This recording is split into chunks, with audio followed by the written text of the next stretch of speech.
for today's video mga boss. Ayan. Mag-unboxing tayo. Unboxing. Yan, titikman natin yung ni Bubuyog, yung aloha niya. So check natin siya. Ito yung aloha ni Bubuyog. Tapos ito yung regular na burger nila. Ayan. So kung i-compare mo, sobrang laki ng ng aloha. Yung karton pala. Tapos yung regular nila ito lang siya. Ganito lang siya kalaki. Ayan. So nag-crave tayo. So bumili tayo ng aloha champ.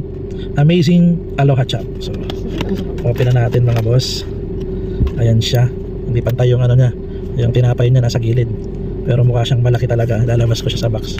Tapos yung kanyang sauce. Oh my god, sobrang laki niya mga boss. Ayan. Kita niyo yung mukha ko, sobrang laki niya. So hindi natin siya pwedeng tanggalin sa box kasi matatapon siya. So ito siya, ganyan siya kalaki. Parang ang hirap pagkatin. Dahil sobrang laki. Lalabas yung mga laman niya. Pakita mo ko naman. Ayan o. So yung mga laman niya, ayan, pinapay, may lettuce. So meron siyang tawag dito, may cheese.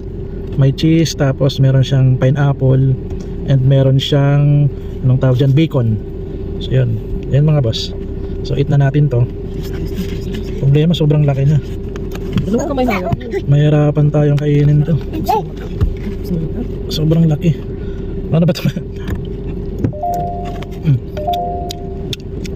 Hop. Lang na boss, nakita ko lang. Bye.